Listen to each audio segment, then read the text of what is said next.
مولاي صل وسلم الحمد لله وكفى وسلام على عباده الذين اصطفى أما بعد فقد قال الله تبارك وتعالى في القرآن المجيد والفرقان الحميد أعوذ بالله من الشيطان الرجيم بسم الله الرحمن الرحيم والعصر إن الإنسان لفي خسر إلا الذين آمنوا وعملوا الصالحات وتواصوا بالحق وتواصوا بالصبر. وقال النبي أكرم صلى الله عليه وسلم لا يؤمن أحدكم حتى أكون أحب إليه من والده وولده والناس أجمعين. وقال النبي أكرم صلى الله عليه وسلم أدبوا أولادكم على 3 خصال: حب نبيكم وحب أهل بيته وتلاوة القرآن. صدق الله مولانا العظيم وبلغنا رسوله النبي الأمين الكريم ونحن على ذلك لمن الشاهدين والشاكرين والحمد لله رب العالمين. إن الله وملائكته يصلون على النبي يا أيها الذين آمنوا صلوا عليه وسلموا تسليما. اللهم صل على سيدنا وشفيعنا مولانا محمد وعلى آله وصحبه وسلم.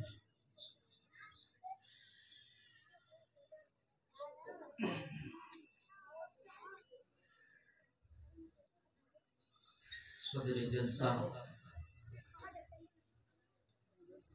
جناب حاجی نہال الدین صاحب و دیگر ذمہ داران محلہ، حاضرین و سامعین، گھروں میں پردہ نشین خواتین و حضرات، السلام علیکم ورحمۃ اللہ وبرکاتہ۔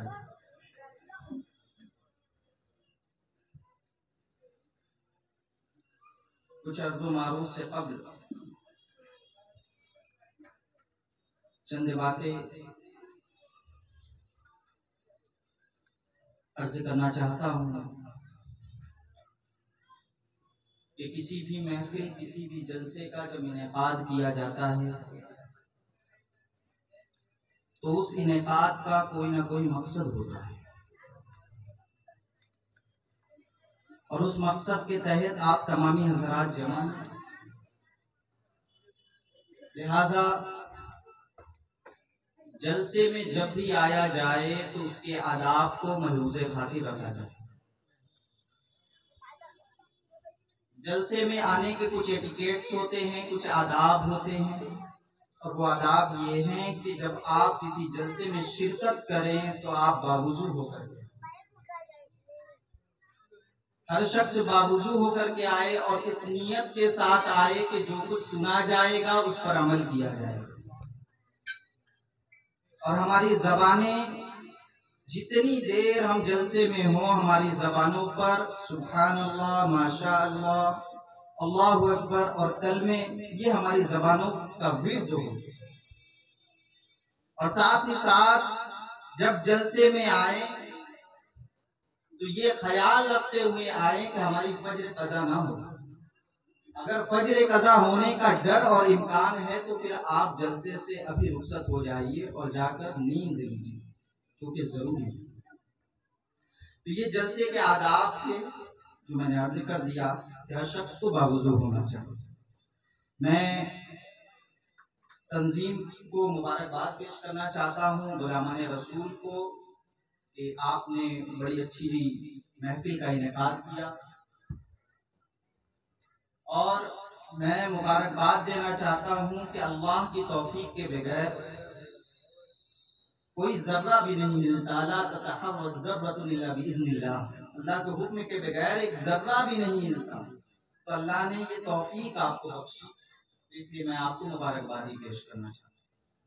اپنی تقریر کو شروع کرنے سے قبل میں چند اشعار آپ کے گوشے گزار کرنا چاہتا ہوں۔ علامہ نصیر احمد نصیر سراجی کا یہ کلام ہے، بڑا ہی پیارا کلام ہے، آپ کی سماعتوں کے حوالے کر رہا ہوں کہ شاعر کہتا ہے کہ بسد ادب ہے غلامانہ التماس حضور، بسد ادب ہے غلامانہ التماس حضور، جگہ دیں مجھ کو بھی محشر میں اپنے پاس حضور، بسد ادب ہے غلامانہ التماس حضور، جگہ دے مجھ کو بھی محشر میں اپنے پاس حضور، اس انہماک سے پڑھتا رہوں درود و سلام، اس انہماک سے پڑھتا رہوں درود و سلام، فرشتے بیٹھے رہیں میرے آس پاس حضور۔ انہماک کا مطلب ہوتا ہے توجہ سے، کنسنٹریشن سے۔ تو شاعر کہتا ہے اس انہماک سے پڑھتا رہوں درود و سلام، فرشتے بیٹھے رہیں میرے آس پاس حضور، درود کے سوا کچھ بھی نہ ذہن میں آیا، درود کے سوا کچھ بھی نہ ذہن میں آیا، ارادہ تھا کہ لکھوں نہ میں سپاس حضور، ارادہ تھا کہ لکھوں نہ میں سپاس حضور، حضور میرے کسی کام سے خفا تو نہیں، کہ ہر بندے مومن کی یہ دل میں یہ خیال ہونا چاہیے کہ اس کے کسی عمل سے ہمارے پیارے نبی نہ خفا ہو جائے۔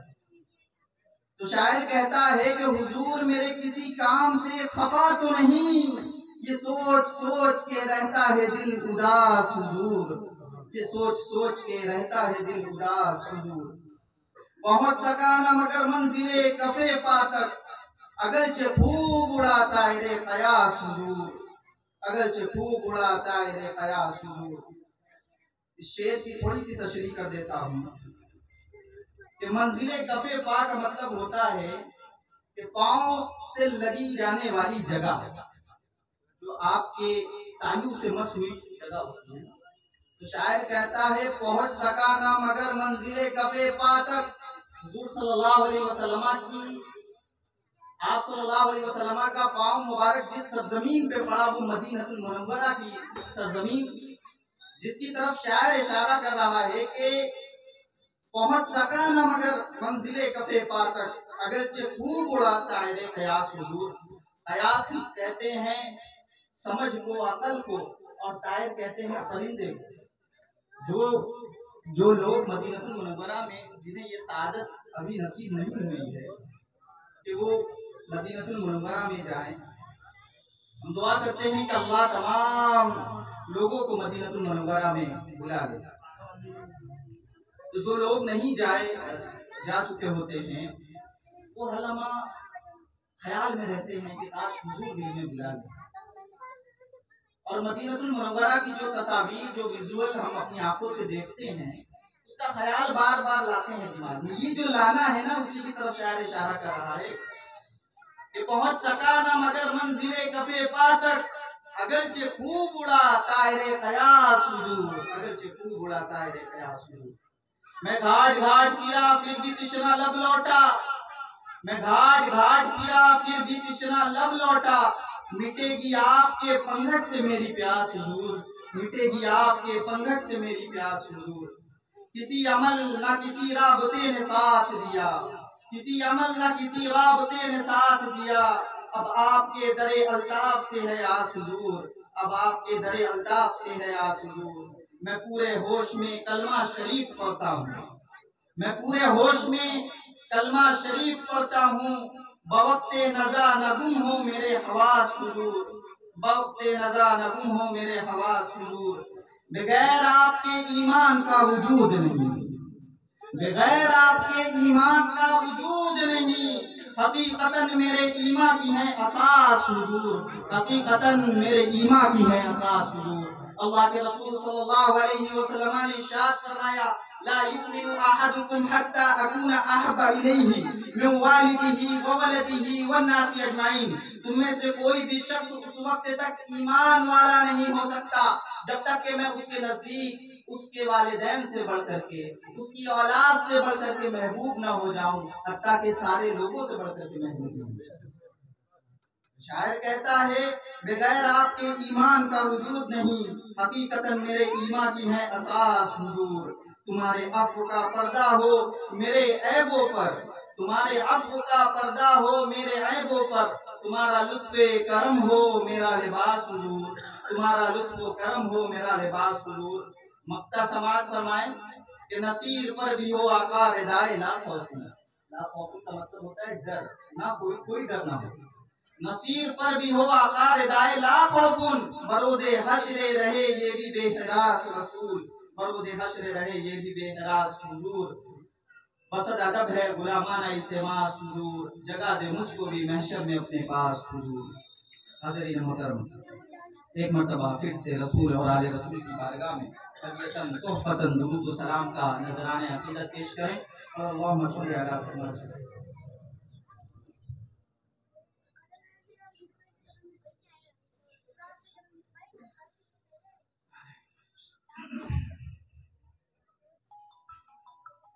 محترم سامعین، اللہ رب العزت نے جب سے اس کائنات کی تخلیق فرمائی، جب سے اس دنیا کو اللہ رب العزت نے بنایا، اس دنیا میں مختلف قسم کے لوگ پیدا ہوئے اور ہر ایک انسان کی نگاہ میں ہر دور میں الگ الگ چیزیں امپورٹنس اور امپورٹنٹ تھی۔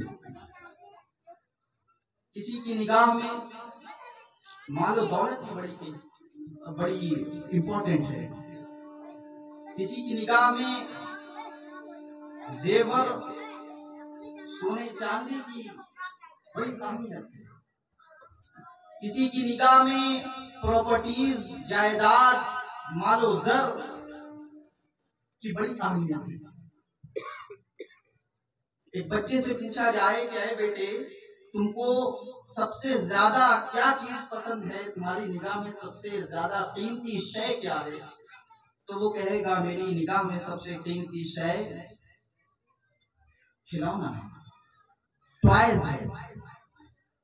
ایک جوان سے پوچھا جائے کہ تمہاری نگاہ میں سب سے قیمتی اشیاء کیا ہے، تو وہ جواب دے گا میری نگاہ میں سب سے امپورٹنٹ چیز روپیہ ہے، پیسہ ہے، منی ہے۔ اگر ایک بڑے بزرگ سے پوچھا جائے کہ آپ کی نگاہ میں سب سے قیمتی شے کیا ہے، تو ممکن ہے کہ بعض لوگ یہ کہیں کہ ہماری نگاہ میں سب سے امپورٹنٹ چیز یہ ہے عہدہ، سرداری، نام، نون۔ ایک عورت سے پوچھا جائے کہ تمہاری نگاہ میں سب سے امپورٹنٹ چیز کیا ہے، تمہاری نگاہ میں سب سے قیمتی اشیاء کیا ہے، تو وہ جواب دے گی کہ میری نگاہ میں سونا چاندی زیورات جویلری میری نگاہ میں بہت اہم ہے۔ مگر اللہ رب العزت ارشاد فرماتا ہے والعصر ان الانسان لفی خسر، قسم ہے وقت کی، زمانے کی، عصر کی، کہ ان الانسان لفی خسر، بے شک انسان بہت بڑے خسارے میں ہے، بہت بڑے نقصان میں ہے، بہت بڑے گھاٹے میں ہے۔ الا الذین آمنوا، سوائے ان لوگوں کے جو ایمان لائے، وعملوا الصالحات، جن لوگوں نے اچھے اعمال کی، وتواصوا بالحق، جن لوگوں نے حق کی تاکید کرتے رہے، اور جو لوگ صبر کی تاکید کرتے رہے۔ تو اللہ رب العزت نے والعصر ارشاد فرما کر کے تمام لوگوں کی جو قیمتی اشیاء تھی، تمام چیزوں کو اللہ رب العزت نے رد فرما دیا اور کہہ دیا کہ سب سے قیمتی شے اگر کچھ ہے تو وہ وقت ہے۔ اللہ فرماتا ہے والعصر، قسم ہے عصر کی، قسم ہے زمانے کی، کہ زمانہ گواہ ہے اور دلالت کرتا ہے کہ ان الانسان لفی خسر، کہ انسان سراسر نقصان میں ہے، سراسر گھاٹے میں ہے۔ الا الذین آمنوا، سوائے ان لوگوں کے جو ایمان لائے، اچھے عمل کیے، جنہوں نے حق کی وصیت کی، جنہوں نے صبر کی وصیت کی۔ اس آیہ مبارکہ میں جب ہم غور کرتے ہیں، مختصر سی سورہ والعصر، تین آیات، 114 الفاظ، 114 ورڈز، 114 الفاظ، 3 آیات، مختصر سی سورہ۔ اس میں اللہ فرماتا ہے والعصر، قسم ہے عصر کی، قسم ہے وقت کی۔ تو جب کسی کی قسم کھائی جاتی ہے نا، وہ بڑی امپورٹنٹ چیز ہے۔ آپ کسی کی قسم کھاتے ہیں اپنے آپ کو ثابت کرنے کے لیے، اگر قسم کھاتے ہیں تو کس کی کھاتے ہیں؟ خدا کی کھاتے ہیں، تاکہ سامنے والا بندہ میری بات کو مان لے، مجھ پر اعتماد کر لے، مجھ پر بھروسہ کر لے۔ تو اللہ رب العزت جب قسم کھائے کسی چیز کی تو پھر اس کی اہمیت کا اندازہ کیا ہوگا؟ اللہ فرماتا ہے والعصر، اے لوگوں، مال و دولت کو قیمتی سمجھنے والے، پراپرٹیز کو قیمتی سمجھنے والے، سونا چاندی کو قیمتی سمجھنے والے، گاڑی بنگلے کو قیمتی سمجھنے والے، اے لوگوں، سب سے قیمتی شے اگر کچھ ہے تو وہ وقت ہے، وہ زمانہ۔ یہ وجہ ہے کہ اللہ رب العالمین ارشاد فرماتا ہے کہ قسم ہے وقت کی۔ وقت بڑی اہم چیز ہے، بڑی امپورٹنٹ چیز ہے۔ اس کا اندازہ اس بوڑھے سے کیا جائے جو اس وقت بستر پہ پڑا ہو اور اپنے آخری دن گن رہا ہو، اس سے پوچھا جائے تو وہ بتائے گا کہ وقت کی اہمیت کیا ہے، یہ زندگی جو گزر رہی ہے اس کی اہمیت کیا ہے، وہ بتائے گا۔ اور جب بندہ مومن مر جاتا ہے اور آخری وقت میں رہتا ہے تو وہ یہی آرزو اور خواہش کرتا ہے کہ اے کاش مجھے پھر سے وقت مل جائے، پھر سے ٹائم مل جائے، پھر سے مہلت مل جائے۔ مرتے وقت بندے مومن، کوئی بھی شخص، کوئی بھی انسان جب مرتا ہے نا تو اس کی آج بھی یہی خواہش ہوگی ہر انسان کی کہ مجھے زیادہ مل جائے، مجھے زیادہ مل جائے، زیادہ دنیا دیکھیں۔ مرنے کے بعد اللہ رب العزت قرآن مقدس میں ارشاد فرماتا ہے کہ جب میدان محشر قائم ہو جائے گی، حضرت انسان رب کی بارگاہ میں یہ دعا کرے گا، یا لیتنی قدمت لحیاتی، اے میرے مالک مجھے پھر سے زندگی دے دے، پھر سے تھوڑی مہلت دے دے، پھر سے تھوڑا سا ٹائم دے دے۔ یہ مہلت مانگے گا۔ وقت اتنی اہم چیز ہے۔ اللہ کے رسول صلی اللہ علیہ وسلم ارشاد فرماتے ہیں نعمتان مغبون فیہما کثیر من الناس الصحۃ والفراغ۔ اللہ کے رسول صلی اللہ علیہ وسلم ارشاد فرماتے ہیں اللہ کی دو عظیم ترین نعمت جس کے متعلق اکثر لوگ غافل رہتے ہیں، وہ صحت ہے اور فراغت ہے، یعنی وقت۔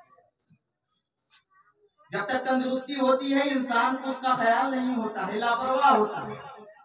جب بیماریاں لگ جاتی ہیں، دوائیوں پہ دوائی آنے لگتی ہے، ڈاکٹروں کا دورہ ہونے لگتا ہے، تب اس کو اندازہ ہوتا ہے کہ تندرستی کیا نعمت ہے، کیا چیز ہے۔ اور اسی طرح اللہ کے رسول نے فرمایا وقت یہ اللہ کی عظیم ترین نعمت ہے جس کو انسان بھلائے بیٹھا ہے، جسے انسان غافل رہتا ہے۔ لہذا وقت کی قدر کرنے کی ضرورت ہے۔ وقت گزرتا چلا جائے گا اور ہمیں احساس بھی نہیں ہوگا، بچہ جوان ہوگا، جوان بوڑھا ہوگا، بوڑھا مر جائے گا۔ یہ سلسلہ ہے اور دھیرے دھیرے انسان اس طرح اپنی منزل کی طرف بڑھ رہا ہے۔ بس یہ زندگی کو ایک برف کی طرح سمجھیے، برف کی طرح۔ وہ برف کیا ہوتا ہے؟ پگھلتا رہتا ہے، پگھلتا رہتا ہے۔ یہ زندگی بھی پگھل رہی ہے، ختم ہو جانی ہے۔ تو یہ وقت بھی ختم ہو جانے والا ہے۔ اللہ فرماتا ہے والعصر، قسم ہے وقت کی، الا الذین، ان الانسان لفی خسر، بے شک انسان سراسر نقصان میں ہے، سراسر گھاٹے میں ہے۔ یعنی سارے کے سارے انسان گھاٹے میں ہیں۔ جن لوگوں نے وقت کی اہمیت نہ کی وہ گھاٹے میں ہیں۔ سارے انسان گھاٹے میں ہیں۔ اور گھاٹا کیا ہے؟ اللہ فرماتا ہے بہت زیادہ گھاٹے میں، بہت زیادہ نقصان ہے۔ اور اس کا اندازہ مفسرین بیان فرماتے ہیں کہ انسان نہیں لگا سکتا سوائے اللہ کے، اور کوئی نہیں جانتا کہ کتنے گھاٹے میں انسان ہے۔ اللہ سبحانہ و تعالیٰ ارشاد فرماتا ہے اِلَّا الَّذِينَ آمَنُوا وَعَمِلُوا الصَّالِحَاتِ، جو لوگ وقت کی قدر کرتے ہیں ان اوقات میں اللہ پر ایمان لے آتے ہیں، ایمان لانے کے بعد اچھے اعمال کرتے ہیں، اچھے اعمال کرنے کے بعد تواصی بالحق کرتے ہیں، حق کی تاکید کرتے ہیں، حق کو پروموٹ کرتے ہیں، جنریشن ٹو جنریشن، نسل بعد نسل حق کو پہنچاتے ہیں، وصیت کرتے ہیں، اور صبر کی وصیت کرتے ہیں، یہی لوگ کامیاب ہیں، ورنہ سارے انسان نقصان اور خسارے میں، سارے انسان، گرچہ وہ مسلمان ہو، اگر اس کے اندر ایمان اس درجے کا نہیں ہے، اعمال نہیں ہے، تو وہ بھی گھاٹے میں۔ اللہ نے فرمایا سارے انسان گھاٹے اور سارے انسان نقصان ہیں، سوائے ان لوگوں کے جن کے اندر یہ 4 قسم کی خوبیاں پیدا ہو جائیں۔ وہ 4 قسم کی خوبیاں کیا ہے؟ کہ ایمان والے ہو جاؤ، عمل والے ہو جاؤ، حق کی وصیت کرنے والے ہو جاؤ، اور صبر کی وصیت کرنے والے ہو جاؤ۔ ایمان کیا ہے؟ اللہ فرماتا ہے اِلَّا الَّذِينَ آمَنُوا، سوائے ان لوگوں کے جو ایمان لے آئے۔ ایمان کیا ہے؟ صحیح بخاری کی حدیث ہے، 50 نمبر حدیث، جسے حدیث جبریل کے نام سے بھی جانا اور پہچانا جاتا ہے، مشہور ہے، جس میں حضرت جبریل امین اللہ کے رسول صلی اللہ علیہ وسلم کی بارگاہ کرم میں انسانی لبادہ اوڑھ کر کے آپ کی بارگاہ میں حاضر ہوتے ہیں اور عرض کرتے ہیں، یا رسول اللہ صلی اللہ علیہ وسلم، مل ایمان، ایمان کیا ہے؟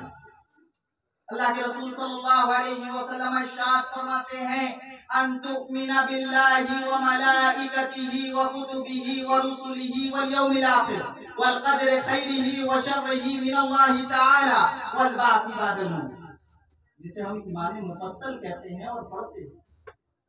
اللہ کے رسول فرماتے ہیں کہ ایمان یہ ہے کہ اللہ پر ایمان لاؤ،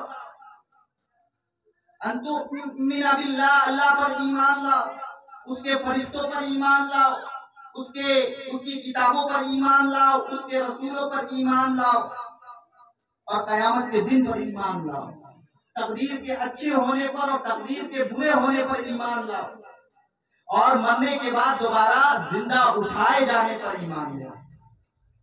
ان تمام چیزوں کے مجموعے کا نام ایمان ہے۔ اللہ پر ایمان کیا ہے؟ اللہ کی وحدانیت کو مانا جائے کہ اللہ ایک ہے، وحدہ لا شریک ہے، اللہ غفار ہے، اللہ رحمان ہے، اللہ جبار ہے، اللہ ستار ہے۔ ایمان مفصل اور ایمان مجمل آپ پڑھتے ہیں، آمنت باللہ کما ہوا باسمائہ وصفاتہ وقبلت جمیع احکامہ، کہ ہم ایمان لائے اللہ پر جیسا کہ وہ اپنے ناموں کے ساتھ ہے، اپنی صفتوں کے ساتھ ہے۔ لہذا اللہ پر ایمان لانا یہ ہے کہ اللہ کو غفار جانا جائے، اللہ کو رزاق جانا جائے کہ اللہ رازق ہے، اللہ روزی دینے والا ہے، اللہ کو جبار جانا جائے کہ اللہ تعالیٰ پکڑنے پر آ جائے کسی کو تو پھر اللہ سے کوئی بندہ بچ نہیں سکتا۔ اللہ کے تمام ناموں اور صفتوں کے ساتھ اللہ کو ماننا ہے، ایمان یہ ہے۔ پھر آگے اللہ فرماتا ہے، اللہ کے رسول صلی اللہ علیہ وسلم ارشاد فرماتے ہیں کہ ایمان لاؤ اللہ کے فرشتوں پر۔ اللہ کے فرشتے معصوم مخلوق ہیں، ان پر ایمان لانا ہے، ان کو معصوم سمجھنا ہے، اور وہ انسانوں کے نامہ اعمال میں لکھتے ہیں، رجسٹر کرتے ہیں، جو کچھ ہم اچھے اور برے کام کرتے ہیں نا، رجسٹر کرتے ہیں، لکھتے ہیں، رجسٹر۔ اسی طرح اللہ کے رسول صلی اللہ علیہ وسلم ارشاد فرماتے ہیں کہ اللہ کی کتابوں پر ایمان لاؤ، توریت پہ ایمان لاؤ، زبور پہ ایمان لاؤ، انجیل پہ ایمان لاؤ، اور قرآن مقدس پر ایمان لاؤ۔ 4 آسمانی مقدس کتابیں، اس پر ایمان لاؤ۔ اسی طرح اللہ کے رسول فرماتے ہیں کہ اللہ کے رسولوں پر ایمان لاؤ، تمام رسولوں پر ہمارا ایمان ہے، ہم تمام رسول کو مانتے ہیں، ہم موسیٰ کو بھی مانتے ہیں، عیسیٰ کو بھی مانتے ہیں، آدم کو بھی مانتے ہیں، ابراہیم کو بھی مانتے ہیں۔ جب سے دنیا بنی تمام انبیاء کرام علیہ السلام کو ہم مانتے ہیں، اور ان سب میں سب سے بڑھ کر حضور رحمت عالم صلی اللہ علیہ وسلم کو مانتے ہیں کہ ان کی محبت عین ایمان ہے۔ اگر ان کی محبت دل میں نہیں ہے تو ایمان کامل نہیں ہے، ایمان مکمل نہیں ہے۔ یہی وجہ ہے کہ پہلا حکم ایمان کا اللہ نے دیا، اِلَّا الَّذِينَ آمَنُوا، سوائے وہ لوگ کامیاب ہوں گے ان لوگوں کے جو ایمان لے آتے۔ ایمان اللہ پر، فرشتوں پر، رسولوں پر، کتابوں پر، آخرت کے دن پر، قیامت کے دن پر، تقدیر کے اچھے اور برے ہونے پر، ان تمام چیزوں پر ایمان لانا۔ اور ایمان یہ نہیں ہے کہ زبان سے اقرار کر لیا جائے، اقرار باللسان و تصدیق بالقلب، صرف زبان سے اقرار کرنے کا نام ایمان نہیں ہے میرے بھائی۔ ایمان صرف زبان سے اقرار نہیں کرنا ہے بلکہ وتصدیق بالقلب، قلب سے اس کو ماننا ہے۔ جب بندے مومن مانتا ہے نا تو اللہ کو اللہ جانتا ہے۔ اب اگر پریشانی کے ایام آ جائیں تو ہمیں یقین ہے کہ اللہ راضی کے روزی دینے والا ہے، تو پھر زبان پہ ناشکری کے کلمات نہیں آئیں۔ جب ہم گناہوں کی طرف قدم بڑھائیں گے تو ہماری نگاہ، ہمارے خیال، ہمارے ذہن میں یہ ہوگا کہ اللہ جبار ہے، اللہ پکڑنے والا ہے، تو پھر ہم رک بھی جائیں گے کہ اللہ اگر پکڑ لے کسی کو کوئی بچ نہیں سکتا۔ تو اللہ پر ایمان اس طرح لانا ہے، اور یہ ایمان لایا جائے اور اس ایمان پر اتنی مضبوطی ہو، استحکام ہو کہ کوئی بھی شخص آپ کے پائے ثبات کو ہلا نہ سکے، جنبش نہ لے آئے اور آپ کو اپنی جگہ سے بالکل ہلا نہ پائے، اس کو ایمان کہتے ہیں۔ کہ لوگ لاکھ کوشش کریں، مصیبتیں لاکھ آئیں، لیکن ہم اپنی جگہ سے ہلنے والے نہیں ہیں، ہم ثابت قدم رہیں گے، جمے رہیں گے، اللہ پہ ایمان رکھیں گے۔ حالانکہ لوگ کوشش کریں گے کہ یہ نعرہ لگا دو، وہ نعرہ لگا دو، ہمارے بتوں کو مانو، دین اسلام چھوڑ دو، یہ سب کچھ کریں گے، موب لنچنگ کریں گے، لیکن اس لمحے بھی آپ کو اللہ پہ ایمان رکھنا ہے۔ اس کی عظیم مثال نہ صحابہ کرام نے پیش کر کے دکھا دی، جب اللہ کے رسول صلی اللہ علیہ وسلم نے اعلان نبوت فرمایا۔ اعلان نبوت کے بعد جب لوگ ایمان لانا شروع کرتے ہیں تو کفار قریش تلملا اٹھتے ہیں۔ عرب کی تپتی ہوئی سرزمین پر بلال کو کس طرح لیٹا کر ظلم و زیادتی کرتے ہیں، وہ داستان اپنی آنکھوں کے سامنے۔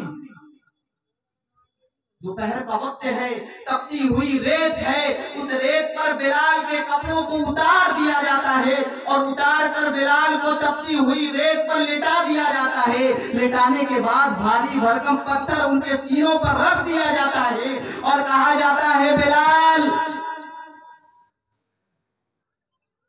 جس کی تم عبادت کرتے ہو چھوڑ دو، جس کی تم عبادت کرتے ہو چھوڑ دو، محمد عربی صلی اللہ علیہ وسلم کے دین کو ٹھکرا دو، محمد کو برا بھلا کہو اور ہمارے معبودوں کو لات و عزا کو مان لو۔ ایسے عالم میں بلال کی زبان پر کیا لفظ تھا؟ حضرت بلال احدن احدن کی صدائیں بلند کرتے تھے کہ میرا اللہ ایک ہے، ایک ہے۔ مجال ہے کہ ان کے پیروں کو ہلایا جا سکے، ایسے ثابت قدمی چاہیے، ایمان کا مطلب یہ۔ اسی طرح حضرت عمار بن یاسر رضی اللہ تعالیٰ عنہ کی زندگی کو پڑھیں۔ حضرت عمار بن یاسر، آپ کے والد گرامی حضرت یاسر، آپ کی والدہ حضرت سمیہ رضی اللہ عنہ، تمام لوگ یہ غلام تھے، ان کے اوپر ایمان لانے کی وجہ سے ظلم و زیادتیاں کی جا رہی تھی، کہ آقاؤں کی جانب سے ظلم و زیادتیاں ہو رہی تھی، مارا جا رہا تھا، پیٹا جا رہا تھا، بڑی بے رحمی سے مارا جا رہا تھا۔ مگر ایسے لمحے بھی وہ لوگ اپنے مشن سے، اپنے ہدف سے، اپنے گول سے ذرہ برابر بھی نہیں ہٹتے۔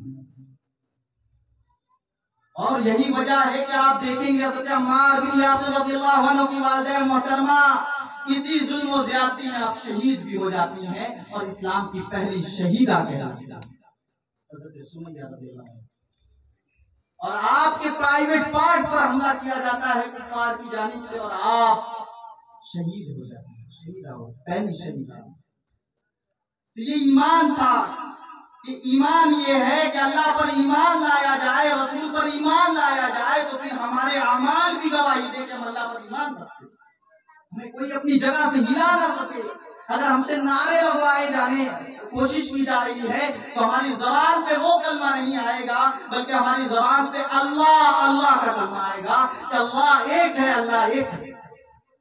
یہ ہے ایمان، اور اس کی مثال کہیں دور نہیں، آپ فلسطین کے مسلمانوں کو دیکھ لیجیے، آپ غزہ کے مسلمانوں کو دیکھ لیجیے، کیا عظیم داستانیں پیش کر رہے ہیں ایمان۔ شاید ہی تاریخ عالم میں ایسی مثال پیش کی جائے، 70-80 سالوں سے وہ لوگ جس طرح سے ایمان کی مثالیں پیش کر رہے ہیں نا، ہم کیا پیش کریں؟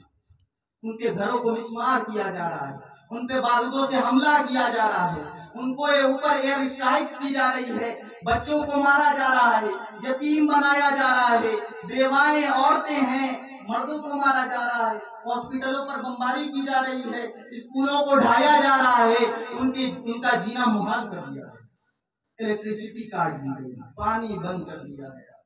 کیا حد کیا ہوتی ہے ظلم و زیادتی؟ جو انٹرنیشنل لا ہے اس کی بھی خلاف ورزی کی گئی، اور ایسی ایئر اسٹرائکس کی جا رہی ہیں کہ جو میزائل اگر بلڈنگز پر گرے تو اس بلڈنگ کو پگھلا دے، اور انسان کو اگر اس کا ذرہ برابر بھی اس کے اجزاء انسان کے اوپر لگے تو انسان کا صرف گوشت نہ کھائے بلکہ ان کی ہڈیاں بھی تباہ کر دیں، کھا جائے۔ فاسفورس آپ نے نام سنا ہوگا۔ یہ ظلم و زیادتیاں آپ دیکھتے ہیں، وہیں پہ آپ یہ بھی دیکھتے ہیں کہ وہاں کے مسلمانوں کا ایمان کتنا مضبوط ہے اور وہ کس درجے پر ثابت قدم استقامت پر ڈٹے ہوئے ہیں، سسٹینیبل ہیں، ذرہ برابر بھی نہیں ہلتے۔ ان کے چھوٹے چھوٹے بچوں کو دیکھ لیجئے، کیا کہتے ہیں؟ حسبنا اللہ و نعم الوکیل نعم المولى، اللہ ہمارے لیے کافی ہے، اللہ ہمارے لیے کافی ہے۔ تم کرتے جاؤ، تم اپنی شورش کرتے جاؤ، تم ظلم زیادتی کرتے جاؤ، مگر ہم اپنے راستے سے، اپنے مشن سے ہٹنے والے نہیں ہیں۔ یہ ہے ایمان۔ ایمان اس کو کہتے ہیں۔ اگر یہ ایمان دل میں نہیں نا تو کچھ بھی نہیں، کوئی دولت نہیں ہے، ساری دولت بیکار، سارے اعمال بیکار۔ ایمان کی دولت سب سے اہم ہے۔ انسان کے دل میں ایمان نہیں تو کچھ بھی نہیں۔ آج ہم ڈھیٹ کی طرح کہتے ہیں ہم مسلمان ہیں، ہم ایمان والے، ہمیں یہ بھی نہیں پتا کہ ہمیں آخری وقت کلمہ نصیب ہوگا کہ نہیں ہوگا۔ تعجب کرنے کی بات ہے، سوچنے کی بات ہے، اپنا احتساب کرنے کی بات ہے کہ آخری وقت کیا ہمیں کلمہ نصیب ہو جائے گا؟ آخری وقت کیا اس وقت ہم ایمان والے ہوں گے؟ اللہ نہ کرے کہ کسی کا ایمان اللہ تبارک و تعالی اس کا ایمان چھین لے اور آخری وقت اس کے دل میں ایمان ہی نہ۔ اللہ والے یہی وجہ ہے کہ رویا کرتے تھے۔ حضرت حسن بصری رحمت اللہ علیہ بڑے اللہ والے، نام سنا ہوگا آپ لوگوں نے۔ آپ زاروں قطار روتے ہیں، زاروں قطار روتے ہیں۔ جب ان سے پوچھا جاتا ہے کہ آپ تو اللہ والے ہیں، اتنا کیوں روتے ہیں؟ انہوں نے جواب دیا کہ مجھے نہیں معلوم کہ مرتے وقت میں ایمان والا رہوں گا یا نہیں رہوں گا، اور کل قیامت کے دن جب جہنم میں تمام لوگوں کو ڈال دیا جائے گا، اس شخص کا یقین ہے، کامل یقین ہے کہ آخری شخص جو جہنم سے نکالا جائے گا، یا حنان ہو یا منان کہتا ہوا نکالا جائے گا، اس کے ایمان کی دلیل ہوگی، گارنٹی ہوگی کہ وہ ایمان والا ہوگا، اسے جہنم سے نکالا جائے گا۔ مگر مجھے یہ گارنٹی میرے اپنے آپ اپنی ذات پر نہیں ہے کہ آخری وقت میں مجھے ایمان ملے گا یا نہیں ملے گا۔ اللہ والے لوگوں کا یہ عالم تھا، روتے تھے کہ نہیں معلوم کہ میں ایمان والا رہوں گا یا نہیں رہوں گا۔ اور آج ہم جھیٹوں کی طرح کہتے ہیں ہم ایمان والے ہیں، ہمارا کچھ نہیں ملا۔ عمل کیا ہے؟ اللہ فرماتا ہے وَالْعَصْرِ إِنَّ الْإِنسَانَ لَفِي خُسْرٍ، تمام انسان خسارے میں ہیں، سارے انسان نقصان میں ہیں، سارے انسان گھاٹے میں ہیں، سوائے ان لوگوں کے جو ایمان لے کر آئے، جو ایمان والے ہیں۔ صرف ایمان والے نہیں ہیں، إِلَّا الَّذِينَ آمَنُوا وَعَمِلُوا الصَّالِحَاتِ، ایمان کے ساتھ جن کے پاس عمل بھی ہے، عمل بھی ہے۔ ایمان کے ساتھ عمل، قرآن مقدس میں آپ جا بجا پڑھیے، جہاں جہاں اکثر جگہوں پہ جہاں پہ ایمان کا ذکر کیا گیا ہے وہاں پہ عمل کا بھی ذکر ہے۔ کہ ایمان کی جہاں بات کی جا رہی ہے وہیں عمل کی بھی بات کی جا رہی ہے، یعنی ایمان اور عمل لازم و ملزوم ہے۔ جہاں ایمان ہے وہاں عمل بھی ہے، اور جہاں عمل ہے وہاں ایمان ہے۔ مطلب یہ لازم و ملزوم ہے، اس کو چھوڑا نہیں جا سکتا۔ اگر ایمان والے ہم کہہ رہے ہیں تو ہمارے عمل بھی گواہی دیں کہ ہم عمل والے ہیں، ورنہ پھر ہم کامیاب نہیں ہیں، نقصان ہے۔ سورہ عصر میں یہی بیان ہے، تمام انسان گھاٹے میں ہیں، نقصان میں ہیں، سوائے ان لوگوں کے جو ایمان لے آئے اور اچھے عمل کیے۔ عمل کیا ہے؟ ابھی تک تو ایمان پہ بات چل رہی ہے، عمل کیا ہے؟ عمل تین قسم کے اعمال ہوتے ہیں، ایک عبادت، دوسرا اخلاق، تیسرا معاملات۔ یہ تین طرح کے اعمال ہیں۔ عبادت یہ ہے کہ اللہ کی عبادت کی جائے، اس کے ساتھ کسی کو شریک نہ ٹھہرایا جائے۔ وَاعْبُدُوا اللَّهَ وَلَا تُشْرِكُوا بِهِ شَيْئًا، اللہ کی عبادت کی جائے گی، اس کے علاوہ کسی کو اس کے ساتھ شریک نہ ٹھہرایا جائے. اور اخلاق اور معاملات یہ دونوں کا تعلق انسانوں سے. ایک کا تعلق اللہ کے ساتھ ہے، اعمال کا تعلق اللہ کے ساتھ ہے، اور دوسرا اخلاق اور معاملات کا تعلق انسانوں کے ساتھ ہے. یعنی اللہ اپنے حقوق کا بھی ذکر فرماتا ہے اور اپنے بندوں کے حقوق کا بھی ذکر فرماتا ہے، اور یہ ملا کر اعمال ہوتا ہے. تو ایمان کے ساتھ عمل بھی ضروری ہے. عمل یہ ہے کہ اللہ کی عبادت کی جائے، نماز پڑھا جائے، روزہ رکھا جائے.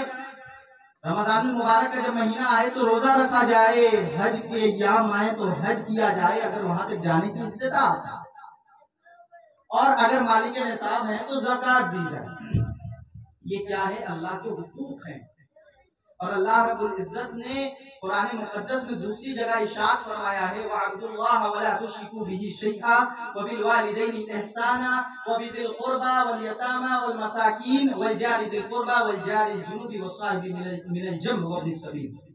اب یہاں پہ اللہ رب العزت ایک جگہ اپنے حق کا ذکر فرماتا ہے اور اس کے بعد بندوں کے حقوق کا ذکر فرماتا ہے. کون کون سے بندوں کے حقوق ایک دوسرے کو؟ تو یہ ملا کر کے اعمال ہوتے ہیں. اب اللہ کا حق یہ ہے کہ اللہ کی عبادت کی جائے، اس کے ساتھ کسی کو شریک نہ ٹھہرایا جائے، نماز پڑھی جائے، روزہ رکھا جائے، حج کیا جائے، زکوٰۃ دی جائے. یہ اللہ کا حق ہے، اللہ کے حق کو پورا کرنا ہے، یہ عمل پورا کرنا ہے. یہ عمل پورا کرنے کے بعد بات ختم نہیں ہوتی بلکہ اخلاق والے عمل کی طرف آنا ہے. اور اخلاق والے عمل میں اللہ رب العزت نے بندوں کے حقوق جہاں بیان فرمائے، سب سے پہلے ارشاد فرماتا ہے وَبِالْوَالِدَيْنِ إِحْسَانًا، والدین کے ساتھ اس نے سلوک کیا جائے. قرآن مقدس کی دوسری آیت ہے، اللہ پاک ارشاد فرماتا ہے وَقَضَىٰ رَبُّكَ أَلَّا تَعْبُدُوا إِلَّا إِيَّاهُ وَبِالْوَالِدَيْنِ إِحْسَانًا، کہ تمہارے رب نے یہ فیصلہ کر لیا ہے کہ اس کے علاوہ کسی کی عبادت نہیں کی جائے. وَبِالْوَالِدَيْنِ إِحْسَانًا، اور والدین کے ساتھ اس نے سلوک کیا جائے. اپنا حق بیان کرنا ہوا تو اللہ نے ایک لائن میں بیان کرنا ہے، لیکن جب والدین کے حسن سلوک کی بات آئی، جب والدین کے حقوق کی بات آئی تو اللہ سبحانہ و تعالیٰ نے تفصیل سے بیان کرنا. آگے اللہ پاک ارشاد فرماتا ہے اِمَّا يَبْلُغَنَّ عِندَكَ الْكِبَرَ أَحَدُهُمَا أَوْ كِلَاهُمَا فَلَا تَقُل لَّهُمَا أُفٍّ وَلَا تَنْهَرْهُمَا وَقُل لَّهُمَا قَوْلًا كَرِيمًا وَاخْفِضْ لَهُمَا جَنَاحَ الذُّلِّ مِنَ الرَّحْمَةِ وَقُل رَّبِّ ارْحَمْهُمَا كَمَا رَبَّيَانِي صَغِيرًا. اتنی لمبی آیات ہیں جس میں والدین کے حقوق کا ذکر کیا گیا. اللہ فرماتا ہے کہ والدین کے ساتھ اس نے سلوک کرو. اِمَّا يَبْلُغَنَّ عِندَكَ الْكِبَرَ أَحَدُهُمَا أَوْ كِلَاهُمَا، جب والدین میں سے دونوں یا کوئی ایک بڑھاپے کی عمر کو پہنچ جائے تو ان کی بات پر اف بھی نہ کہنا. وَقَضَىٰ رَبُّكَ أَلَّا تَعْبُدُوا إِلَّا إِيَّاهُ وَبِالْوَالِدَيْنِ إِحْسَانًا إِمَّا يَبْلُغَنَّ عِندَكَ الْكِبَرَ أَحَدُهُمَا أَوْ كِلَاهُمَا فَلَا تَقُل لَّهُمَا أُفٍّ وَلَا تَنْهَرْهُمَا، ان کی بات پر اف بھی نہ کرنا اور ان کو جھڑکیاں نہ دینا، وَقُل لَّهُمَا قَوْلًا كَرِيمًا، اور جب ان سے بات کرنا نہایت شریف بن کر کے، نہایت شرافت سے ان سے بات کرنا، بالکل نیکی کے ساتھ ان سے بات کرنا، کریم بن کر. کریم کی صفت اللہ اپنی صفت کو لا رہا ہے. وَقُل لَّهُمَا قَوْلًا كَرِيمًا، جب ان سے بات کرنا تو انداز تکلم ایسا ہونا چاہیے کہ بالکل کرم فرماؤ اپنے والدین. وَاخْفِضْ لَهُمَا جَنَاحَ الذُّلِّ مِنَ الرَّحْمَةِ، اور اپنے بازوؤں کو بچھائے رکھنا ان کے لیے، اپنے بازوؤں کو، اپنے رحمت والے بازوؤں کو ان کے لیے بچھائے رکھنا کہ ان کے اوپر سے تمہارے والدین چل کر آتے رہے، جاتے رہے. بس یہیں پہ بات ختم نہیں ہوتی. اللہ رب العالمین آگے ارشاد فرماتا ہے وَقُل رَّبِّ ارْحَمْهُمَا كَمَا رَبَّيَانِي صَغِيرًا، اور اے لوگوں یہ دعا بھی کرتے رہنا کہ اے مالک جس طرح سے تو نے جس طرح سے میرے والدین نے مجھ پر احسان فرمایا، کرم فرمایا، اے میرے پروردگار جب یہ تیری بارگاہ میں پہنچے تو ان پر بھی رحم و کرم کا برتاؤ کرنا، ان پر بھی شفقت فرمانا. یہ انداز ہے قرآن کا میرے بھائی. استعارہ دیکھیے کس طرح اللہ فرماتا ہے اپنے بازوؤں کو اپنے والدین کے لیے بچھائے رکھنا.